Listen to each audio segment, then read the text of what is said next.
All right, let's dive right in. Today, we're going to unpack a question that really gets to the heart of some core differences between Islam and Christianity. How did God actually speak to his prophets? Let's get into it. So here it is. Everything we're talking about today really revolves around this one single question. It's a point that sparks some pretty intense debate, and we're going to break down the key arguments from a fascinating exchange between a Christian and a Muslim thinker. Now, just so we're all on the same page, our job here isn't to pick a winner or take sides. We're simply mapping out the arguments as they were presented, so you can really understand the core of where these two perspectives differ. Okay, so where does this whole thing start? Well, the debate kicks off by looking right at the central text of Islam, the Quran itself. The first argument is all about how the Quran describes its own creation. The opening point made is actually pretty straightforward. The argument is that if you look inside the Quran, God's words are consistently delivered through an intermediary, the angel Jibril or Gabriel. This idea that the revelation in the scripture is indirect is really the starting block for the entire discussion. But just when you think, okay, that seems simple enough, the conversation takes a sharp turn. A crucial distinction gets introduced that kind of changes the whole game. The counterargument is basically, hold on, if you're only looking at the Quran, you're missing half the story. The claim is that Islamic tradition actually describes more than one way that God communicates. And this is where that counterargument gets crystal clear. The idea is that there are two separate channels for revelation. On the one hand, you have what's in the Quran, which came through an angel. But then there's this other claim, that outside the Quran, a totally different kind of communication was happening, direct, one-on-one contact with God. So this brings us to a really important term, Hadith Qudsi. What are these? Well, they're collections of sacred sayings where the Prophet Muhammad is believed to be quoting words spoken directly to him by God. And here's the absolute key. They are explicitly not part of the Quran. This is the evidence put forward for that direct, unmediated revelation. Okay, so once that claim of direct communication is on the table, you can probably guess the very next question, right? It immediately pivots to the next logical step. If this happened, where's the proof? And this is where things really start to heat up. The debate shifts from the type of revelation to the evidence for it. It stops being about what happened and becomes all about who saw it happen. The whole discussion turns to the need for witnesses.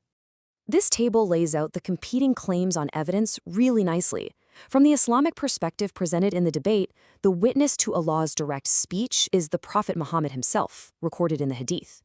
The Christian counterpoint, however, is that for Jesus, there were multiple other people there, disciples, even crowds, and their testimony is what makes up the Gospels. And to make this point, two very specific examples were brought up. First, at Jesus' baptism, where the claim is that an entire crowd heard a voice from heaven. And second, at the Transfiguration, where three of his closest disciples, Peter, James, and John, are said to have heard God's voice.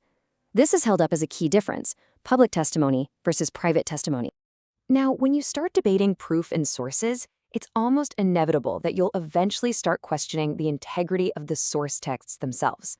And that's exactly what happened next, leading to a whole new debate about the preservation of the Quran. And wow, this quote was like a bomb thrown into the middle of the conversation. A huge claim is made that there isn't just one single uniform Arabic Quran. Instead, the argument goes there are multiple versions, with differences so significant they can actually change the meaning of a verse. This is a direct challenge to the idea of a perfectly preserved text. So where does a claim like that even come from? Well, it all centers on something called recitations, which are different accepted ways of reading the Quran.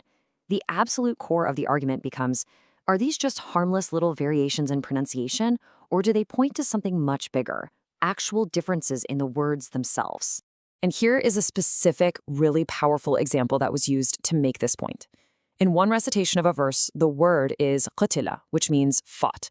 In another, it's qutila, meaning were killed. I mean, as you can see, fought versus were killed is a pretty significant difference in meaning, and this is used as Exhibit A for the argument that these variants matter. This all leads to a famous and heavily debated historical event.